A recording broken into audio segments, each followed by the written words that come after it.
तक्षशिला भभक कर जल रही है।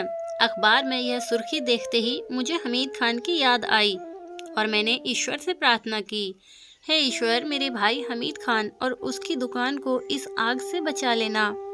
अभी 2 साल भी नहीं बीते, मैं तक्षशिला के पौराणिक खंडरों को देखने गया था। एक दिन दोपहर की चिलचिलाती धूप में मैं बेहद थक गया था। भूख प्यास बर्दाश्त के बाहर हो गई थी, तो मैंने खाना खाने के लिए किसी होटल की तलाश में रेलवे स्टेशन से 5 मील दूर बाजार की ओर चल पड़ा था। बाजार में हस्तरेखाओं की तरह तंग गलियां थीं, जहां देखो धूल, मक्खियां और गंदगी। चारों ओर चमड़े की बदबू, वहां चमड़े की कमाई होती थी। मोटे मोटे लंबे लंबे कद के पठान अनमने भाव से धीरे धीरे चल रहे। वे कभी भी हड़बड़ी से नहीं चलते, इधर उधर घूम रहे थे। मैंने पूरे बाजार का चक्कर लगा लिया, लेकिन कोई होटल नजर ही नहीं आया। उस बाजार में होटल की अप्रासंगिकता पर मेरा ध्यान ही नहीं गया था। मैं निराश होकर लौट रहा था कि सहसा एक दुकान से मेरी नाक में चपाती सेकने की महक आई, तो मैं मुस्कुराता हुआ उस दुकान में दाखिल हुआ। एक अनजान के पास सुविधा और सुरक्षा की पूंजी उसकी मुस्कुराहट ही होती है। मैं यह अच्छी तरह जानता था। दुकान के अंदर एक अधेड़ उम्र का पठान अंगीठी के सामने बैठा चपाती सेक रहा था। उसने मेरी ओर घूमकर देखा तो मैं दोबारा मुस्कुरा दिया। उसके चेहरे के हाव भाव में कोई फर्क नहीं आया। वह संदेह और रूखेपन के साथ मेरे चेहरे की तरफ देख रहा था। क्या मुझे यहाँ खाना मिल सकता है? मैंने शांत स्वभाव से पूछा। वहाँ बैठो, उसने एक बेंच की ओर इशारा करते हुए कहा। चपाती और सब्जी है। मैं बेंच पर बैठकर रुमाल से चेहरे का पसीना पोंछने लगा। मैंने दुकान की भीतर निगाहें घुमाई। फर्श पर कहीं कहीं रेत दिखाई दे रही थी और एक कोने में नारियल की रस्सी से बने पलंग पर एक दाढ़ी वाला बुजुर्ग एक गंदे तकिए पर एक हाथ टिकाए हुक्का पी रहा था। वह आसपास के बेखबर तंबाकू के धुएं में खोया हुआ था। आप किस मुल्क के हैं? एक चपाती अंगारे पर रखते हुए उस अधेड़ ने मुझसे पूछा था। मालाबार से, मैंने जवाब दिया। उसने मालाबार का शायद नाम भी कभी नहीं सुना था। उसने लोई बनाते हुए पूछा, क्या वह हिंदुस्तान में ही है? हाँ, हिंदुस्तान के दक्षिणी कोने में, मद्रास में। क्या आप हिंदू नहीं हैं? हाँ, मेरी पैदाइश एक हिंदू परिवार में ही हुई थी।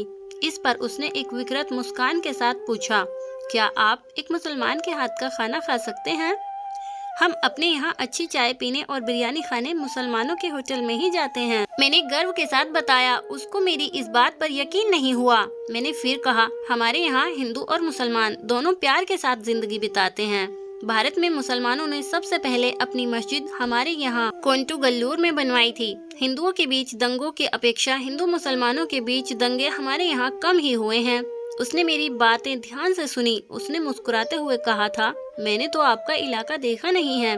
क्या आपको मेरी बातों पर विश्वास नहीं है? मैंने पूछा। मैं आप पर तो यकीन करता हूँ, लेकिन मैं आपकी इस बात पर विश्वास नहीं कर सकता कि आप हिंदू हैं, क्योंकि आपने जो कुछ फरमाया है उसे यहाँ के हिंदू कभी भी एक मुस्लिम के सामने खुल्लम खुल्ला नहीं फरमाएंगे। उनकी नजरों में तो हम हमेशा ही जालिमों की औलाद रहेंगे। हिंदुस्तान की पाकीज़गी और तमद्दुन पर कालिख पोतने वाले हमलावर हमको अपनी हिफाजत और इज्जत के लिए जद्दोजहद करना पड़ता है। उसकी बातों में ईमानदारी और लाचारी थी। मैंने पूछा, आपका नाम क्या है? हमीद खान। खाट पर मेरे अब्बा हैं। आपको 10 मिनट और इंतजार करना होगा। बकरी का गोश्त तैयार होने में थोड़ी देर है। आंगन में चटाई पर सुखाने के लिए मिर्ची पड़ी थी। उनकी रखवाली एक लड़का कर रहा था। हमीद खान ने उसे बुलाया। लड़का दौड़कर आ गया और हमीद खान ने अपनी जबान से उसे कोई आदेश दिया, जब तक लड़का दुकान के पिछले भाग की ओर दौड़कर चला गया। भाई, जहाँ विश्वास नहीं वहीं शैतान घुस आता है।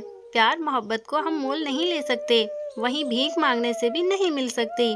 उसके लिए इंतजार भी नहीं किया जा सकता। आप विश्वास और प्यार के साथ हमारे यहाँ आए। क्या इस प्यार और विश्वास का असर मेरे दिल पर नहीं होगा? हर हिंदू और हर मुसलमान आपस में प्यार और विश्वास रखते तो। शांत स्वर में कहते हुए हमीद खान ने अंगीठी पर आखिरी चपाती सेकी और वह उठ खड़ा हुआ। थोड़ी देर बाद ही वह लड़का एक थाली में भात लेकर आया, तो हमीद खान ने थाली मेरे सामने रखकर उसमें 4 चपातियाँ और एक कटोरे में मांस परोस दिया। मैंने पेट भर खाया था। कितना पैसा हुआ? मैंने जेब में हाथ डालते हुए पूछा। हमीद खान ने मुस्कुराते हुए मेरा हाथ पकड़कर कहा, भाई माफ़ करें, पैसा वैसा नहीं चाहिए। आप तो मेरे मेहमान हैं। यह तो आपकी कृपा है। आप एक व्यापारी हैं, आपने मुझे खाना दिया। मैं आपका शुक्रगुजार हूँ, लेकिन आपको उसका दाम जरूर लेना होगा।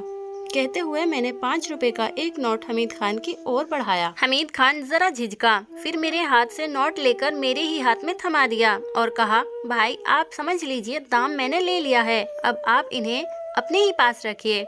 जब आप मालाबार लौटें, इसी पैसे से एक मुस्लिम होटल में जाकर बिरयानी खाएं। इसीलिए मैं यह नोट आपको दे रहा हूँ। आप तक्षशिला के अपने इस भाई हमीद खान को याद रखिएगा। और हमीद खान एक बच्चे की तरह मुझसे लिपटकर जोर से हंस पड़ा।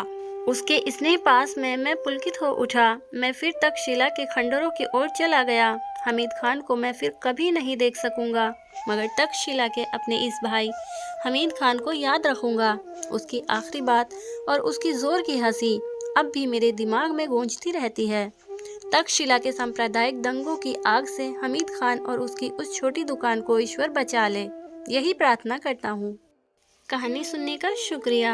आपसे मुलाकात होगी एक नई वीडियो में। तब तक के लिए अपना रखिए बहुत ज़्यादा ख्याल।